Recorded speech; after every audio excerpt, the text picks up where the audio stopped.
A conclusão do julgamento dos integrantes do núcleo crucial da trama golpista ontem à noite, com a condenação inédita de um ex-presidente da República, abriu uma nova etapa do caminho até a execução das penas, ou das sentenças. Os advogados dos condenados esperam que a decisão seja publicada para que possam dar entrada nos recursos. Mas ontem mesmo, defensores começaram a criticar a decisão da primeira turma do STF e o tamanho das penas impostas. Os 27 anos e 3 meses de prisão para Jair Bolsonaro, propostos pelo relator Alexandre de Moraes, tiveram o apoio de 3 ministros. Só Luiz Fux não opinou na dosimetria do ex-presidente porque tinha votado pela absolvição. O julgamento demorou 5 dias. Com a conclusão dos votos, já no fim da tarde de ontem, os ministros passaram a decidir a dosimetria das penas, o tamanho da punição para cada réu. Pelas regras, o primeiro a apresentar esse cálculo foi o relator ministro Alexandre de Moraes, seguido de Flávio Dino, Carmen Lúcia e Cristiano Zanin. Luiz Fux só participou da discussão sobre a punição para os 2 réus que considerou culpados por um único crime, tentativa de abolição do Estado Democrático de Direito, o tenente-coronel Mauro Cid e o general Walter Braga Neto. Moraes levou em conta a pena fixada por lei para cada um dos 5 crimes, sempre considerando a participação de cada um dos réus.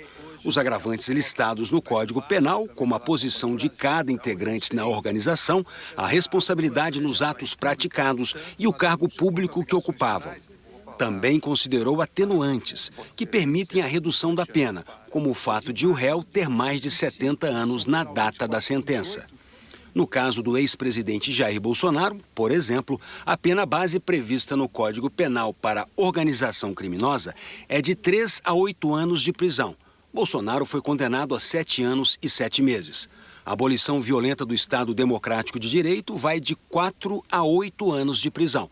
A pena para o ex-presidente foi de 6 anos e 6 meses. Golpe de Estado é punido com pena de 4 a 12 anos. Bolsonaro foi condenado a 8 anos e 2 meses. Dano qualificado. A punição vai de 6 meses a 3 anos. A pena para Bolsonaro ficou em 2 anos e 6 meses. E deterioração de patrimônio tombado prevê pena de 1 a 3 anos. Bolsonaro foi condenado a 2 anos e 6 meses. Somados todos os crimes, a pena fixada foi de 27 anos e 3 meses de prisão em regime inicial fechado.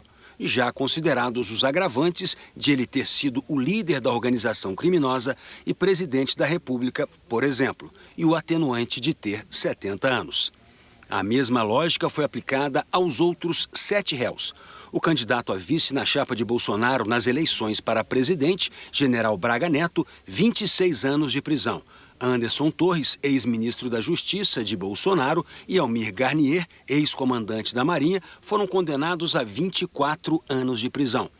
General Augusto Heleno, ex-ministro do Gabinete de Segurança Institucional, 21 anos. General Paulo Sérgio Nogueira, ex-ministro da Defesa de Bolsonaro, 19 anos de prisão. E o deputado federal do PL, Alexandre Ramagem, ex-diretor da ABIN no governo Bolsonaro, há 16 anos, 1 mês e 15 dias. As acusações contra ele por dano e deterioração ficam suspensas enquanto ele for deputado.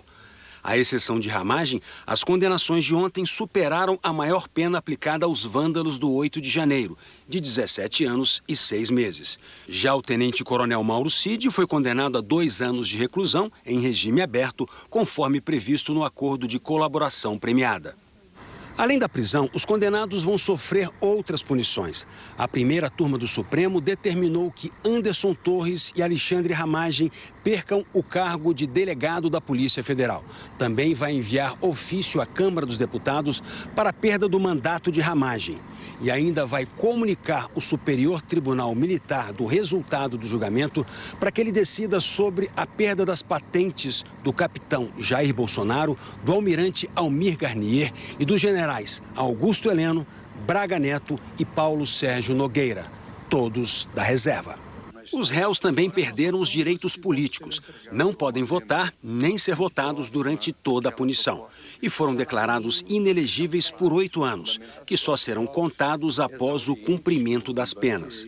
Antes da prisão, ainda há um caminho a ser percorrido. O STF precisa publicar o acórdão da decisão com os votos e o resultado do julgamento. Esse prazo é de até 60 dias. Aí as defesas terão 5 dias para apresentar os embargos de declaração. Recursos que pedem esclarecimentos sobre os votos, mas que não mudam a decisão. Há também os embargos infringentes, que pedem para reavaliar o resultado final. O entendimento atual do STF prevê que esse instrumento só pode ser apresentado às turmas no caso de 2 votos pela absolvição, o que não aconteceu. Mesmo assim, os advogados de defesa já disseram que insistirão nessa estratégia.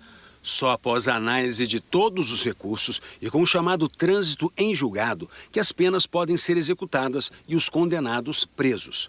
Considerando a média de tempo do Supremo para casos assim, a prisão pode acontecer até o fim do ano. A defesa do ex-presidente Jair Bolsonaro disse que recebeu a decisão com respeito, mas manifestou profunda discordância e indignação. Afirmou ainda que o ex-presidente não atentou contra o Estado Democrático, jamais participou de qualquer plano e muito menos dos atos ocorridos em 8 de janeiro. Insistiu que Bolsonaro deveria ter sido julgado pela primeira instância ou, se assim não fosse, pelo pleno do STF.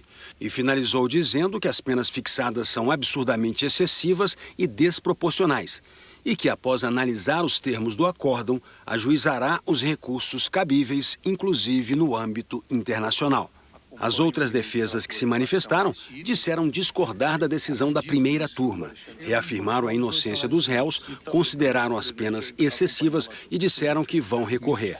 Já a defesa de Mauro Cid disse que o julgamento consolidou o reconhecimento da legalidade e da efetividade do Instituto da Colaboração Premiada e pediu hoje ao STF a retirada da tornozeleira eletrônica. Ontem, o presidente do Supremo, ministro Luiz Roberto Barroso, esteve na primeira turma e se manifestou sobre o resultado. Ele afirmou que o julgamento foi baseado em provas, transparente e respeitou o devido processo legal com direito à ampla defesa. As compreensões contrárias fazem parte da vida, mas só o desconhecimento profundo dos fatos ou uma motivação descolada da realidade encontrará neste julgamento algum tipo de perseguição política. A vida, no entanto, é plural, assim como também é este tribunal. E por essa razão não quero deixar de manifestar respeito e compreensão pela posição divergente. Pensamento único só existe nas ditaduras. Na vida democrática, antes da ideologia, antes das escolhas legítimas e das diferentes visões de mundo, tem de existir o compromisso com as regras do jogo, com as instituições e com o respeito aos resultados eleitorais. Essa é a mensagem mais importante desse julgamento.